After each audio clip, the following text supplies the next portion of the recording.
La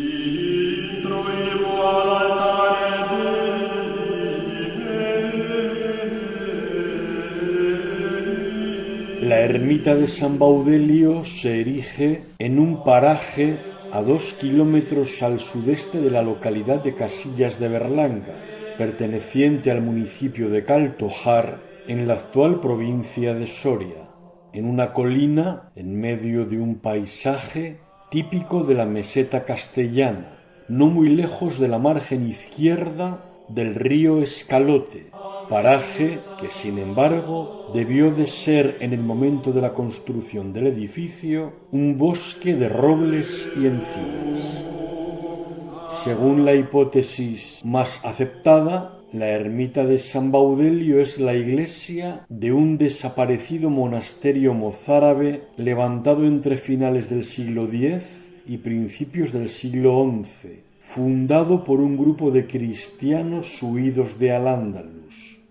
Hay quien retrasa la erección del edificio al último tercio del siglo XI. Eligieron para ello un lugar elevado en el que había una cueva cercana a un manantial de agua que debió de ser habitada por algún eremita antes de la invasión islámica, durante la época visigoda, quizá en el siglo VII, y sobre la que se construyó la iglesia para que esta cueva, auténtica razón por la que el edificio se levantó precisamente ahí, quedara dentro del complejo, vinculando así la vida eremítica con la vida monástica.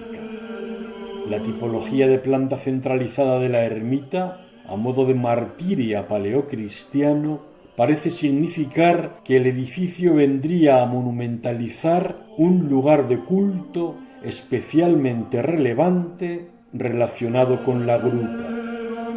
En torno al edificio se ha excavado una necrópolis con tumbas antropomorfas que serían las sepulturas de los monjes del pequeño cenobio.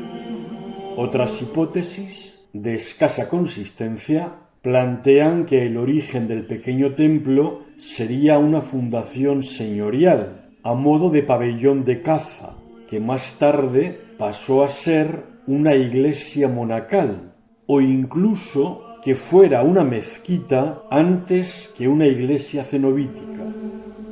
La primera referencia a la ermita de San Baudelio proviene de un documento del Concilio de Burgos de 1136, bajo la presidencia del legado papal de Inocencio II, el cardenal Guido de Bolonia, y con asistencia del rey Alfonso VII el Emperador, rey de León, Imperator totius Hispaniae, concilio por el que se estableció que el monasterio quedaba adscrito a la diócesis de Sigüenza. En el documento del concilio se puede leer: Berlangan cum omnibus termini suis et cum monasterio Santi Bauduli, como integrados en el obispado de Sigüenza. El monasterio vuelve a citarse en las bulas papales confirmatorias de Inocencio II en 1138 y de Eugenio III en 1146. El aspecto del exterior de la ermita es sencillo, simplicidad que contribuye a enfatizar el contraste con su sorprendente interior, que en palabras de Dionisio Ridruejo emociona como un encantamiento. El edificio se erigió en una orientación en esquinas, con el flanco de la cabecera al nordeste. Está construido con piedra caliza en aparejo de mampostería, con sillares en el zócalo y en los esquinales. Lo forman dos cuerpos de planta rectangular y desigual altura, construidos el mayor, que se corresponde con la nave, con cubierta a 4 aguas, y el menor, la cabecera, a 2. La nave tiene unas dimensiones de 8,50 por 7,30 metros y 10 metros de altura, mientras que el presbiterio de la cabecera es de 4,10 por 3,60 metros, con 6 de altura. La puerta de acceso en el flanco noroeste es de doble arco de herradura. Hay otra puerta con arco de medio punto, que daba entrada al coro desde el lado sudoccidental, comunicando las desaparecidas dependencias monásticas con la tribuna interior. Además de estas dos puertas, los únicos vanos del edificio son otras dos ventanas, una abierta en la cabecera y otra situada en lo alto de la fachada de la puerta de acceso. La tipología del edificio es sumamente original. El interior de la nave está concebido en torno a un gran pilar cilíndrico del que surgen 8 nervios de herradura que soportan la bóveda esquifada y se apean sobre pequeñas trompas en los ángulos de la nave y en medio de los espacios. Es como un gran árbol, una gran palmera de tronco cilíndrico con las ramas sosteniendo el cobijo de la techumbre. El pilar está construido en hiladas de piedra y mortero y tiene un grosor de 90 centímetros. La palmera simboliza la vida. Es un oasis en medio del desierto. Es la salvación conseguida en medio de las dificultades y de las tentaciones de la vida. Es una mirada al cielo. En lo alto del soporte central, en el arranque de los nervios, se reservó el espacio para una pequeña cámara cubierta con cupulilla con una nervadura de tipo califal al estilo toledano, dejando una apertura entre cada uno de los nervios del pilar. Esta cámara estaría destinada para colocar alguna reliquia. De este modo, el edificio sería, además de una iglesia, un gran ostensorio, pues para la exhibición y adoración de aquella reliquia se levantó la gran columna, base del relicario del que el edificio es un contenedor.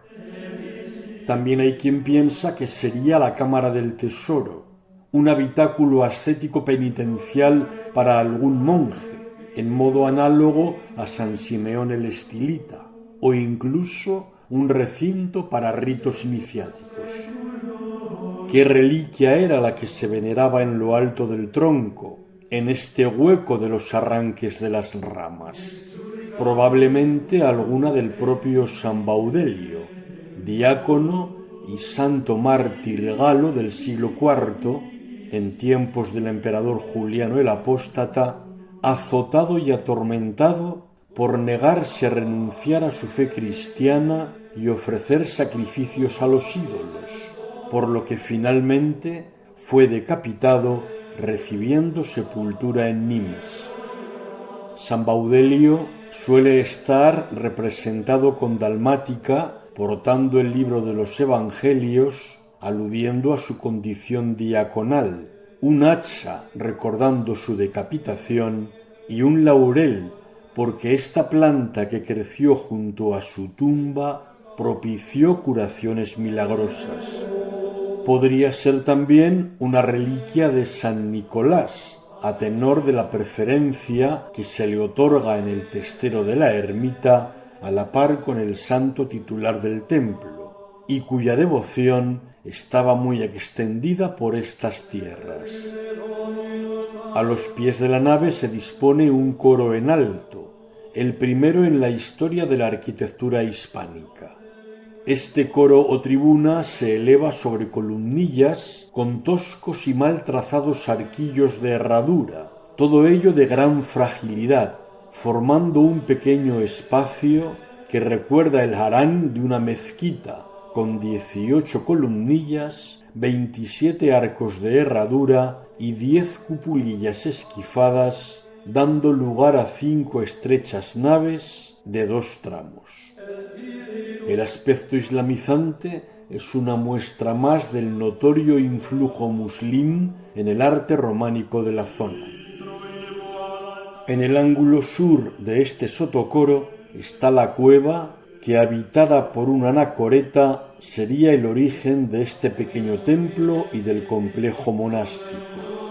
En el coro, en el medio del antepecho, se construyó, pegada al pilar cilíndrico, una diminuta capilla o edículo con un arco de herradura de acceso y cubierta con bóveda de cañón. En este pequeño recinto de la tribuna se presidirían los oficios litúrgicos exclusivos a los que sólo podía asistir la reducida comunidad de monjes del monasteriolo, expresión utilizada en algunos documentos para significar su modestia. También hay quien ha considerado que este diminuto recinto estaba destinado para determinados ritos iniciáticos. Este coro alto recibe una tenue luz por medio de una pequeña ventana abocinada abierta en lo alto del muro en el que se abre la puerta de acceso a la ermita. Al presbiterio o capilla mayor, en la cabecera, más alta que la nave, se accede subiendo los peldaños a través de un arco de doble herradura. La capilla está cubierta con una bóveda de cañón y su iluminación se consigue con la apertura de una ventana de aspillera de medio punto abocinada en el testero. El tratamiento de espacios puede estar en función de una jerarquización de su uso. Los conversos se situaban en el sotocoro y a lo sumo veían sólo las funciones de la capilla mayor, siempre que un cortinaje no les privara incluso de esa contemplación. Los bautizados ocupaban su lugar en la nave, delante del sotocoro, desde donde podían ver las ceremonias del altar mayor y, levantando la vista, contemplar la reliquia expuesta en el ostensorio, en el hueco del arranque de los arcos. Los monjes tenían su lugar reservado en el coro, pudiendo ver, sin ser vistos, las funciones públicas del presbiterio y celebrar sus ceremonias exclusivas en el mismo coro, en el pequeño edículo erigido al efecto. Obviamente también tenían los monjes, desde su tribuna, vista directa para venerar la reliquia expuesta en lo alto del centro de la ermita. Sin embargo, otras teorías defienden que la tribuna en alto a los pies debe relacionarse con las prácticas cluniacenses, es decir, que sería una tribuna para laicos a la usanza tradicional carolingia, de tal forma que el acceso directo a este coro alto desde el exterior sería no desde el complejo monástico, sino desde la calle, y el espacio propio de los monjes sería el inferior. El interior estaba cubierto de pinturas murales de tal porte que hay quien ha calificado a la ermita de San Baudelio en un discutible y extendido gusto por etiquetar con analogías como la Capilla Sixtina de Castilla. Algunas de las pinturas se mantienen in situ, pero la mayor parte de ellas sufrieron un conocido expolio, por lo cual tan solo ha quedado su impronta tras ser arrancadas de sus muros. San Baudelio perteneció a la diócesis de Osma. Fue después de titularidad diocesana seguntina, según hemos señalado, por la resolución conciliar de 1136. En 1144 el obispo Bernardo de Agen cedió al cabildo de la catedral de Sigüenza el monasterio. Monasterium Nicilonimus Sancti Bauduli quo circa Berlangan situs est, vestris usibus cum omnibus pertinenti suis ad habendum concedo. Os concedo el uso del monasterio de San Baudelio, que está situado alrededor de Berlanga, con todas sus dependencias.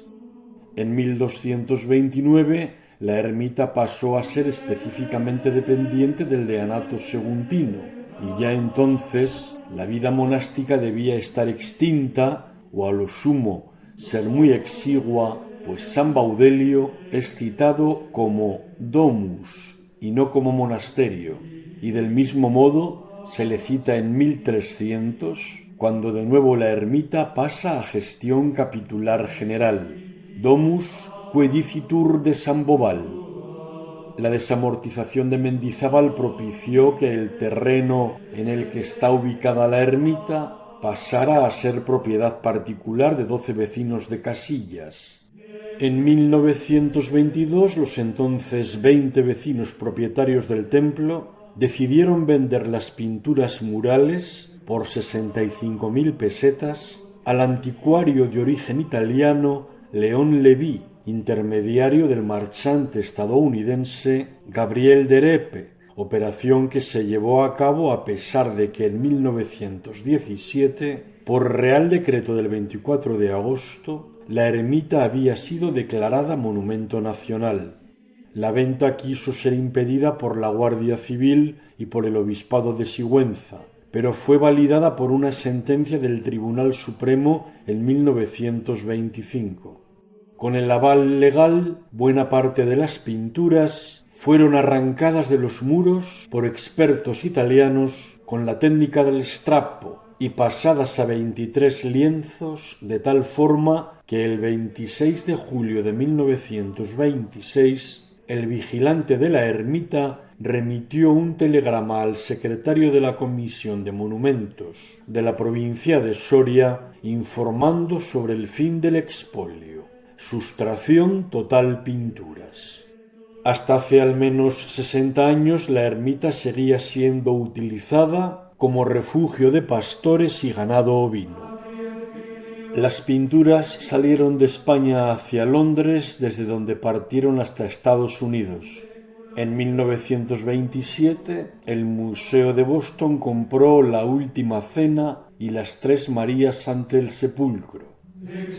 El resto de la colección de Derepe pasó a ser propiedad de Close y Martindale, quienes años más tarde donaron estas pinturas al Museo Metropolitano de Nueva York, sección de claustros, al Museo de Arte de Cincinnati y al Museo de Arte de Indianápolis.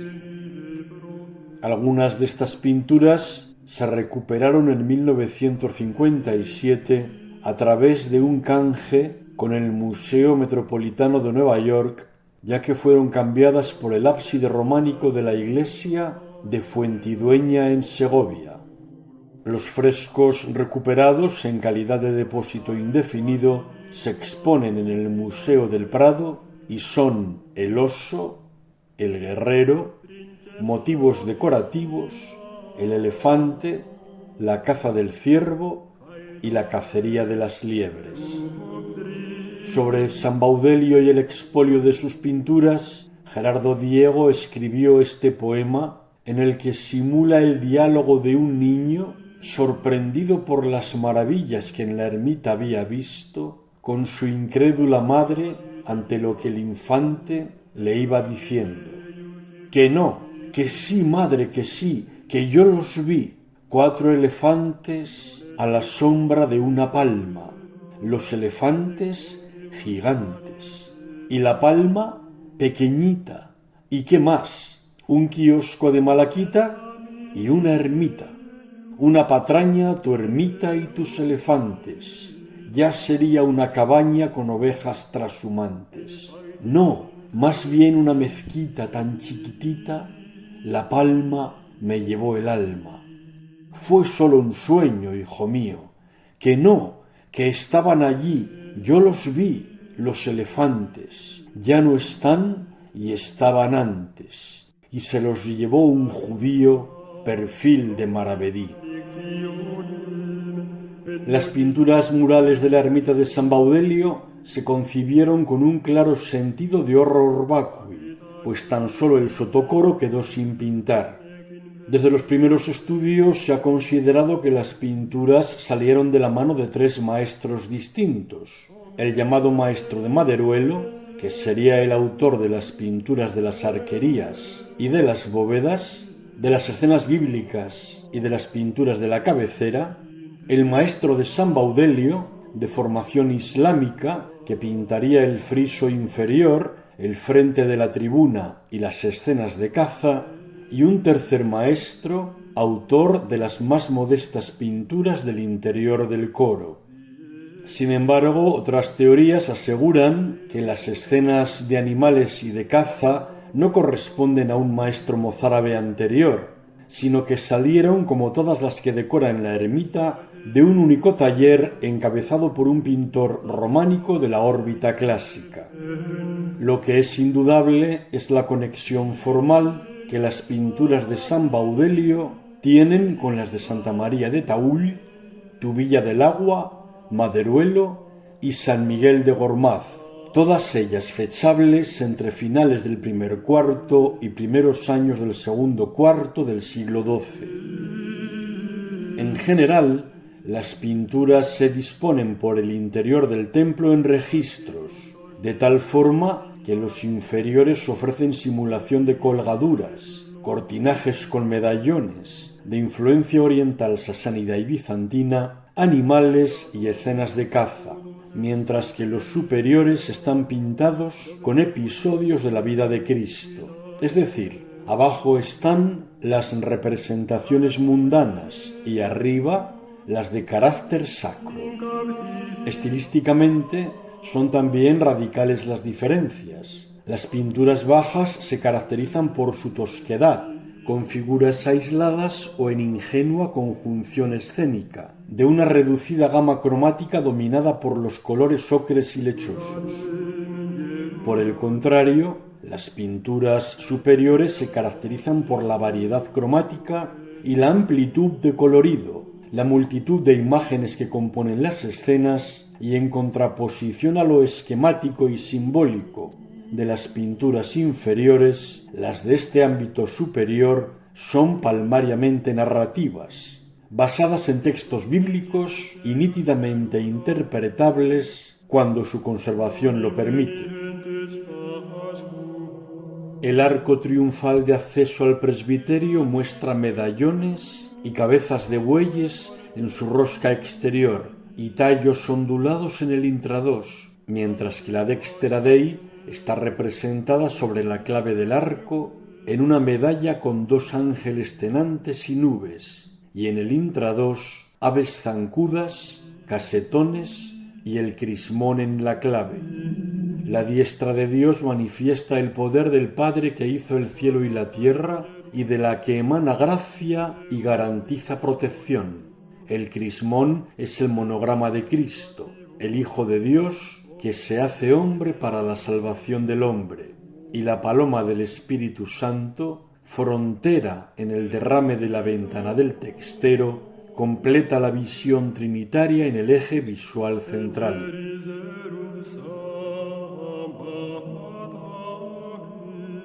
En la capilla mayor, la parte inferior está decorada con la representación de cortinajes y medallones.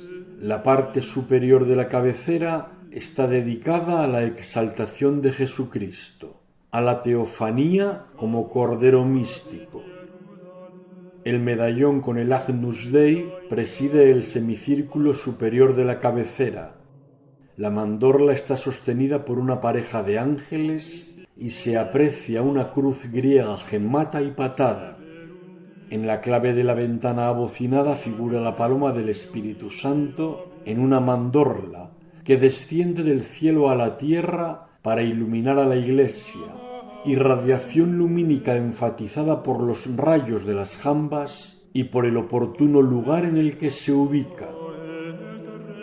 Debajo del vano abocinado, adaptada a un pequeño recuadro, figura una ave zancuda, hoy en el Museo de Arte de Cincinnati, de largo cuello y largas patas, que está picoteando el suelo donde aparece la inscripción In Dei Nomine Aula Dei. El ave se ha identificado como un ibis o una calandria. El ibis, al no saber nadar, se limita a alimentarse desde la orilla de los ríos con los pececillos que merodean por esas zonas, sin poder acceder por sus limitaciones motrices a la pesca más preciada. Por eso tiene una connotación negativa y trasladando la necesidad de esforzarse en la vida espiritual para conseguir los más apreciados dones. Pero en ambivalencia significativa puede tener una implicación positiva, pues también se alimenta, es decir, mata a serpientes, que son el mal, y limpia los ríos de carroña y otras inmundicias que se pueden asimilar con el pecado. Concordaría más con el sentido eucarístico que esta ave del testero fuera un pelícano, de tal forma que en la vertical del altar, donde se hace presente el mismo Dios con la consagración del pan y del vino, están el Cordero, el Espíritu Santo y la alegoría eucarística del pelícano. En el testero, a los lados del Agnus Dei, adaptándose a la bóveda, están Abel y Melquisedec, ofreciendo sus dones a Dios. Abel, en el lado del Evangelio, ofrece un cordero, y Melquisedec, representado en el lado de la epístola, un cáliz. Los personajes de Abel y de Melquisedec son prefiguraciones veterotestamentarias de Cristo, el primero como víctima inocente, el segundo como sacerdote, poniendo de manifiesto la vinculación entre el Antiguo y el Nuevo Testamento. Las ofrendas tienen un nítido sentido eucarístico, pues el Cordero es el cuerpo de Cristo y el cáliz contiene su sangre derramada para la redención.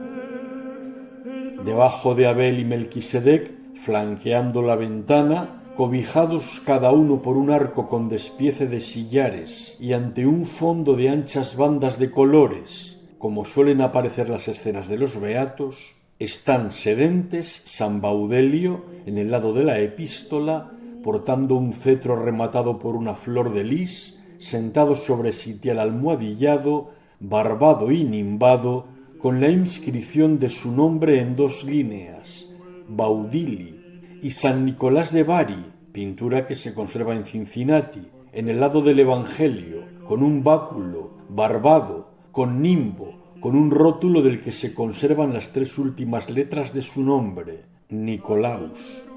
A los pies de los santos se dispone una franja con roleos y en todo el perímetro de la capilla, más abajo, se aprecian telas dobladas con medallones con leones tenantes. En el costado del Evangelio del presbiterio está representada la escena del Noli me tangere, conservada en Cincinnati, con la Magdalena que extiende sus brazos para tocar a Cristo resucitado cuando éste se lo impide. Encima, el deterioro impide identificar el tema. Imposible es asimismo conocer las escenas representadas en el muro sudeste. Contextualizando el relato, podrían ser episodios evangélicos ocurridos después de la resurrección de Cristo, como la duda de Santo Tomás y los discípulos de Emaús. Las pinturas de la bóveda del presbiterio se han perdido por completo, pero podemos suponer que representarían a una Majestas Domini o Pantocrátor dentro de una mandorla rodeado del Tetramorfos, como lo vemos en San Miguel de Gormaz o en la Vera Cruz de Maderuelo.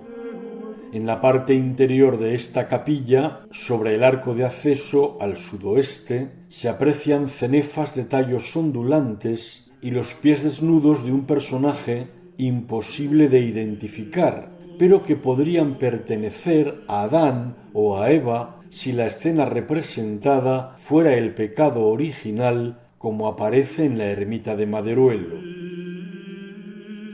En la nave las pinturas se dividen en 3 registros con zarcillos de separación, de tal forma que en el nivel inferior están pintados cortinajes a la usanza prerrománica, el intermedio lo forman pinturas venatorias y de animales y el superior episodios de la vida de Cristo.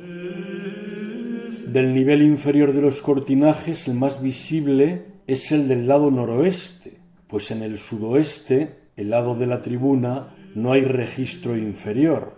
En el nordeste, el de acceso al altar, el cortinaje se ha perdido, y en el muro sudeste, la escalera añadida de acceso a la tribuna deterioró las representaciones, de las que se atisban algunos cortinajes y medallones, y sobre todo 2 bóvidos afrontados chocando sus cornamentas, que puede interpretarse como la pugna entre el bien y el mal. Las pinturas aparentemente profanas de los niveles intermedios son las más peculiares de San Baudelio. Desentrañar las claves de su significado, averiguar la razón de su representación, es una labor compleja, agravada además por la polisemia que pueden encerrar las figuras. En el muro exterior del templete de la tribuna, a la izquierda del pretil, había dos grandes paneles con 12 tangentes medallones con águilas explayadas, hoy en el Museo del Prado. Estos paneles simulan una cortina evocando los tapices orientales. El águila, además de ser el símbolo de San Juan Evangelista, se asocia con la figura de Cristo, pues se eleva volando a lo alto del cielo, cerca del sol de justicia, que es la imagen de Cristo. En el lateral sudeste aparece un dromedario, hoy en el Museo de los Claustros de Nueva York, sobre fondo blanco, de piel amarillenta, perfilada con trazos blancos y negros, pezuñas bífidas en forma puntiaguda, con flores de lis coronadas por una cenefa, con animales encerrados en clípeos.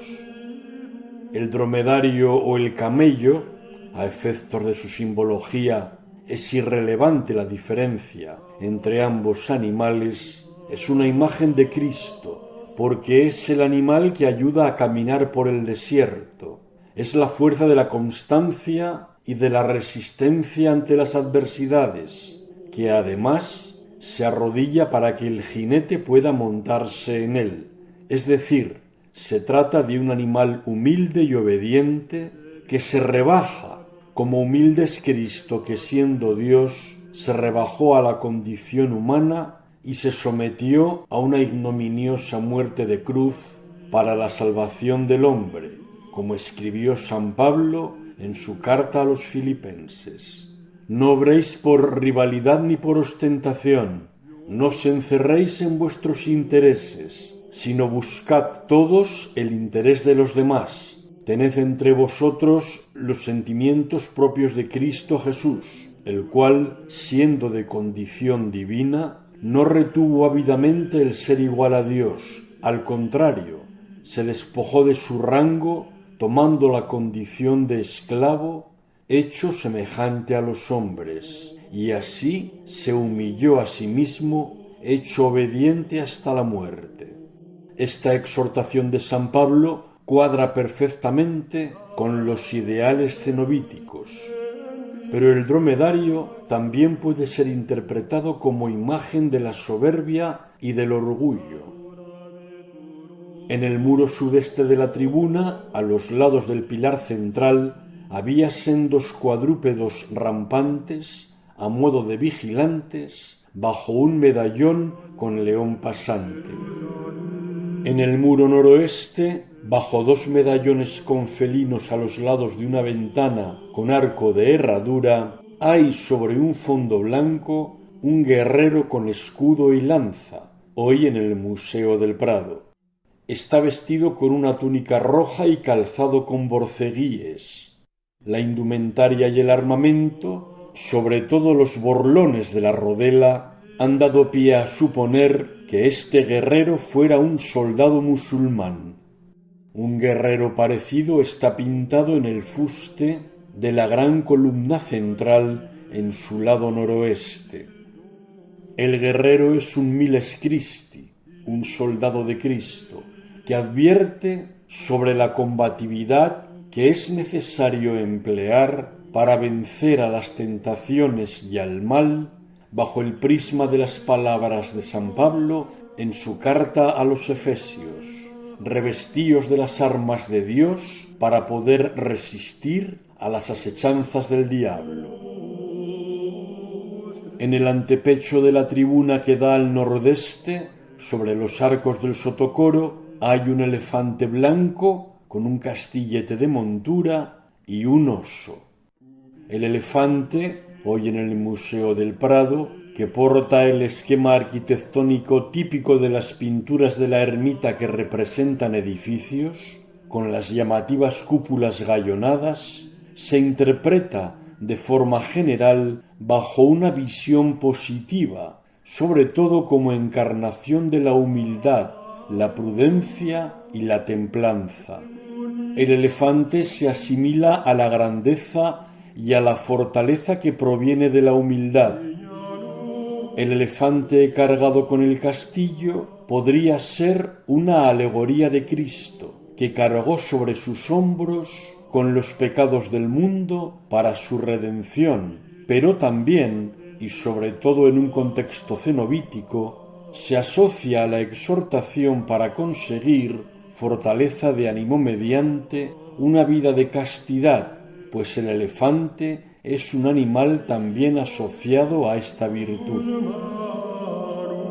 El oso, que también se conserva en el Prado, tiene una significación relacionada con la oscuridad del pecado, pues su misteriosa ocultación en el fondo de las cuevas alude a lo tenebroso y subterráneo. Por eso se asocia a muchos vicios, especialmente a la pereza, la gula, pero sobre todo a la lujuria. Cum autem homo in libidine aut in lascivia est, ursus escivicet ad mulierem et ursa ad virum, et cum illis in coitu commiserentur. San Melitón de Sardes lo identifica directamente con el diablo. Ursus diabolus est. El oso se ha interpretado también en paralelismo de prefiguración entre David y Jesús. El futuro rey David dijo a Saúl: tu servidor es pastor de las ovejas de mi padre, y si viene un león o un oso y se lleva una oveja del rebaño, salgo tras él, lo apaleo y se lo quito de la boca. El rebaño sería la iglesia y el oso el diablo. Del mismo modo que David lucharía contra el mal para salvar a sus ovejas, como buen pastor, Jesús hace lo propio con las almas, cazándolas. Pero también la lucha contra el diablo encarnado en el oso evoca la lucha vencedora de Cristo contra el diablo que le llevó a salir triunfante de las tentaciones, en una idea muy acorde con la vida cenobítica de renunciar a los placeres del mundo. La preexistencia de la cueva eremitorio que originó la edificación del monasterio explica la procedencia de que figure el oso cavernario en la iconografía de San Baudelio, para advertir de los peligros y tentaciones que se ciernen sobre los monjes, tentaciones que es preciso superar como Cristo lo hizo para alcanzar la vida eterna. No es baladí, en este contexto significativo, que una de las pinturas de la ermita que representan episodios de la vida de Cristo sea precisamente la de las tentaciones. En el muro noroeste, la parte baja estaba decorada con cortinajes y medallones. En la franja intermedia, junto a la puerta de acceso a la ermita, está pintado un ballestero a la caza de un ciervo, hoy en el Museo del Prado, con el venado, ya herido por una flecha, situado justo encima de la puerta, y el cazador en un nivel inferior, a un lado del vano, a pie, con túnica y manto. En el mismo paño, la escena contigua representa a un jinete armado con un tridente, auxiliado de 3 perros cazando 2 liebres, escena que también se conserva en el Prado. Las liebres están siendo instigadas hacia una red apenas perceptible para ser atrapadas, con los árboles que pretenden representar un entorno boscoso. En el muro nordeste, a ambos lados del arco de acceso al presbiterio, en la franja inferior, habría los consabidos cortinajes y medallones.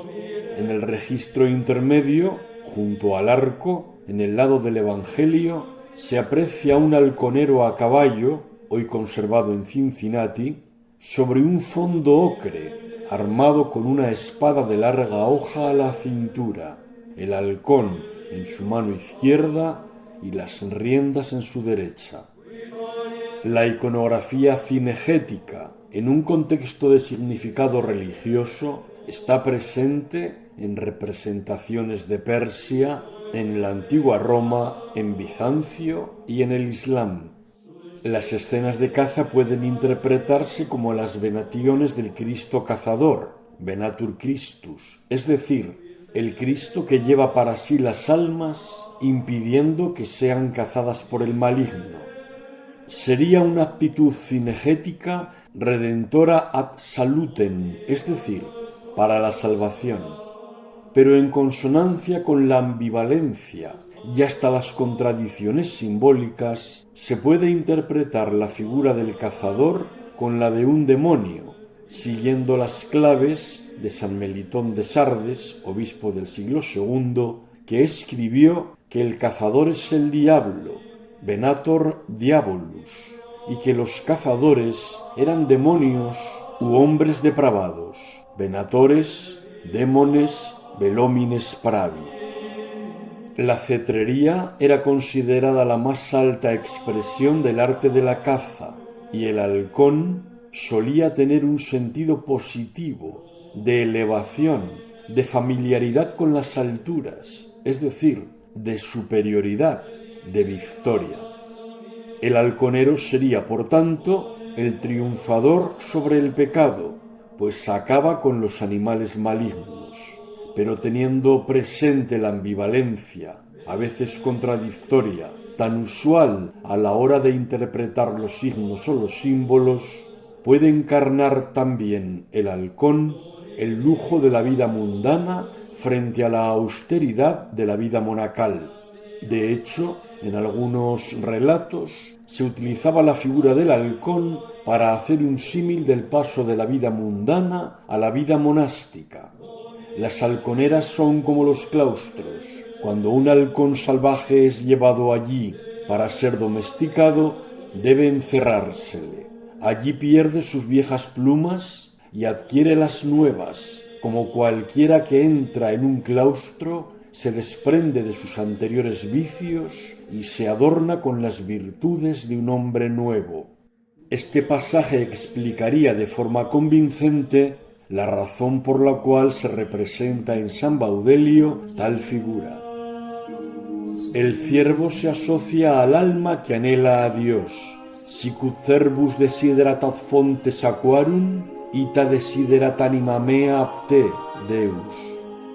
El ciervo puede representar al mismo Cristo, por lo que los cazadores de ciervos serían seres maléficos.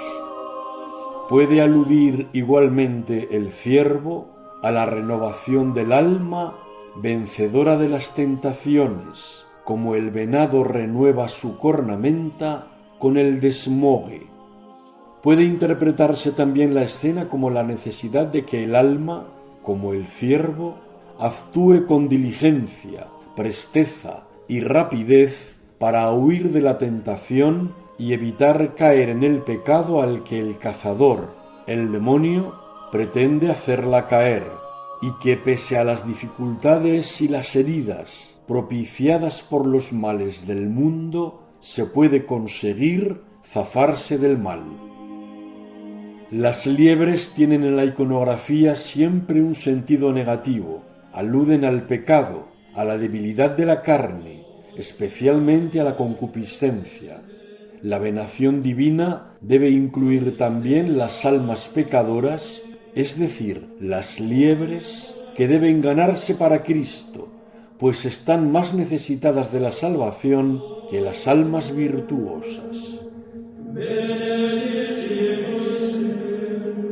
Antes de referir la temática de los niveles superiores de los muros, es preciso, para respetar el orden cronológico de las secuencias representadas, mencionar la temática de la bóveda de la nave y del interior del templete de la tribuna. La bóveda está dividida en 8 partes por los nervios que surgen del pilar central. Estos plementos representan escenas del ciclo de la infancia de Cristo. Desde el lado de la entrada a la ermita, siguiendo el sentido de las agujas del reloj, Las escenas en los 8 compartimentos son la Anunciación junto a la Visitación, el nacimiento de Cristo, el anuncio a los pastores, el cortejo de los Reyes Magos, la Epifanía, la matanza de los inocentes, la presentación en el templo y la huida a Egipto.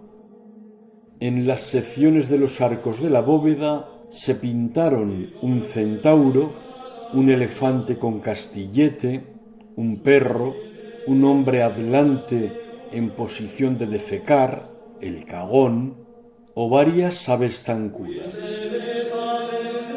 En el interior del templete del coro en alto, en composiciones análogas a las de la bóveda y registros altos de los muros de la nave, está representada en el testero la adoración de los magos, y en la bóveda Dios Padre bendiciendo, la Dextera Dei. En el murete de este edículo, al lado de la epístola, está San Miguel, que a la vez que realiza la psicostasis o pesado de las almas, vence al maléfico dragón. La lectura de los niveles superiores de los 4 muros que conforman el oratorio, con escenas de la vida de Jesús, debe comenzar en el lado sudoeste, en la tribuna, con los episodios de las tentaciones de Cristo y las bodas de Cana. Las tentaciones de Cristo en el desierto, hoy en el Museo de los Claustros de Nueva York, están relatadas en 3 escenas. A la izquierda, un cornudo demonio vestido con harapos y pies como garras tienta a Jesús para que convierta las piedras, representadas entre ellos, en panes, y así saciar su hambre. En el medio, otro demonio tienta a Cristo para que se arroje desde lo alto del templo y los ángeles le recojan antes de impactar contra el suelo, demostrando así, de una manera espectacular, a todos su poder. A la derecha, sin Cristo presente, el demonio le ofrece todos los reinos del mundo, rechazo que evidencia el ángel ordenando a Satanás que se dé por vencido al no lograr que Jesús cayera en las instigaciones que le había tendido. El episodio de las tentaciones era especialmente oportuno para un edificio cenobítico, pues los monjes no han de sucumbir a los cantos de sirena mundanos, han de renunciar a los placeres de la vida terrenal para alcanzar la dicha eterna mediante la vida monástica. Es una advertencia de los peligros constantes y de las tentaciones recurrentes que se ciernen sobre los monjes, tentaciones de las que, como Cristo mismo, los monjes no se van a ver libres, pero que vencerán con la ayuda de Dios para no caer en ellas. En las bodas de Caná, hoy en Indianápolis, se representa el primer milagro de Cristo. A la izquierda, 2 criados llenan las tinajas con el agua que Jesús, con la sugerencia previa de la Virgen, convertirá en vino. Cristo está sentado junto a los recién casados, con los personajes amparados en una arquitectura abovedada con arcos escarzanos. En el muro sudeste, en la parte de ese lado de la tribuna, están representados otros 2 milagros, el de la curación del ciego Bartimeo y la resurrección de Lázaro. En la escena de la curación del ciego Bartimeo, las figuras se disponen bajo un arco en mitra, con los aditamentos arquitectónicos característicos del estilo de la pintura de esta ermita.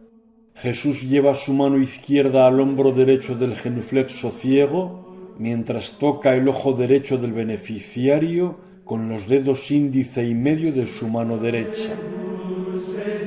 En la resurrección de Lázaro, hoy en el Museo de los Claustros de Nueva York, Cristo luce la característica túnica roja, pero el manto, en este caso, en lugar de azul, es verde, aludiendo a la esperanza de la resurrección. Porta una larga vara crucífera como herramienta del milagro, haciendo que su base toque con el cuerpo del difunto Lázaro, ya visible para todos, envuelto en un sudario, pues sus sorprendidas hermanas Marta y María acaban de levantar la tapa del sarcófago. Detrás de Cristo, un anacrónico tonsurado contempla el prodigio, personaje que algunos han identificado con San Juan Evangelista, dispuesto a dar fe del milagro. Las escenas siguientes nos llevan al muro noroeste, el de la entrada de la ermita, con la entrada triunfal de Jesús en Jerusalén, actualmente en Indianápolis, y la última cena, hoy en el Museo de Bellas Artes de Boston. En la entrada triunfal de Jesús en Jerusalén, Cristo, con nimbo crucífero, va montado sobre una mula, con un pollino al lado, precediendo a 7 discípulos recortados sobre 5 bandas de colores. Frente al cortejo, a nuestra derecha, se abren las puertas de la ciudad de Jerusalén, representada por una arquitectura en un trazado similar al de otras escenas, con un tratamiento de los sillares y de los elementos muy característico, llamando la atención la cúpula gallonada tan recurrente. Arriba, los habitantes de Jerusalén se asoman para contemplar la entrada de Jesús, mientras que abajo, 2 de los más fogosos moradores extienden sus ramas de bienvenida en el suelo, recibiendo todos ellos la bendición del Mesías. En la última cena, Cristo está en el centro, rodeado de 5 apóstoles a cada lado. San Juan está en el centro, sin nimbo, delante de Jesús, en cuyo pecho se apoya, justo en el momento en el que el Maestro entrega a Judas Iscariote el pan revelador de su traición. Judas es el único personaje que está en este lado de la mesa, sobre la que se disponen en perspectiva abatida los condumios y objetos, y bajo la que se ven los pies en V de los comensales. En el muro del presbiterio, encima del jinete halconero, estaría representada la escena de Jesús con la cruz a cuestas, camino del Calvario. La siguiente escena podría ser la crucifixión, que estaría representada encima del arco triunfal de acceso a la capilla mayor, pero que se ha perdido. Los episodios de la vida y milagros de Jesús concluirían en la parte oriental del muro sudeste, con la representación de la resurrección puesta de manifiesto en las 3 Marías ante el sepulcro, la Visitatio Sepulcri, hoy en el Museo de Bellas Artes de Boston, escena dividida en 3 partes, con el ángel que da la noticia de que Cristo ha resucitado, bajo una composición arquitectónica con columnas con capiteles vegetales, 4 soldados vigilantes del sepulcro, pertrechados con cota de mallas, escudos y cascos con protector nasal, y las mujeres llevando los frascos con esencias. Las pinturas de San Baudelio, en concordancia con el cometido general de las artes, desempeñan una triple función: ornamental, doctrinal y simbólica. Por un lado, sirven para decorar, para hacer visualmente más atractivo el interior del recinto, llenando todos los espacios, en horror vacui. También tienen una función de transmitir una enseñanza, un mensaje que ilustrara lo que algunos leían en los textos y todos oían en las lecturas y predicaciones. Finalmente, también tienen una función simbólica, como complemento interpretativo de la representación explícita. Incluso, como sucede habitualmente, se llegaron a pintar motivos en partes que no eran visibles para el fiel, considerando que lo representado ejerce su influencia por el hecho de estarlo. No se ve, pero está. Las pinturas decoran y enseñan. ¿Pero qué enseñan? La clave interpretativa del programa iconográfico de la ermita de San Baudelio está en la gran palmera central que articula el espacio arquitectónico y que también encierra los indicios explicativos de la iconografía pictórica. El árbol es el axis mundi, es el árbol de la ciencia del bien y del mal, que sirvió para que el pecado y la muerte, por la desobediencia de Adán y Eva, se cernieran sobre el hombre y sobre la tierra al contravenir el mandato de Dios. Pero también es el árbol de la cruz de la redención, de la salvación obrada por Cristo con su crucifixión. Mirad el árbol de la cruz, donde estuvo clavada la salvación del mundo. Se exhorta en la celebración de la pasión del Viernes Santo. El árbol del pecado fue superado por el árbol de la redención, que nos eleva a la salvación y a la gloria eterna.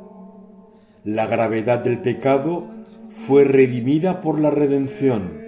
La culpa tiene un menor grado que la salvación.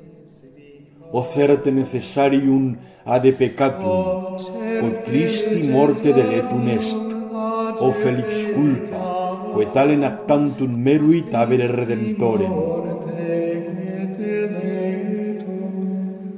O felix culpa, quae talem actantum meruit habere redemptorem.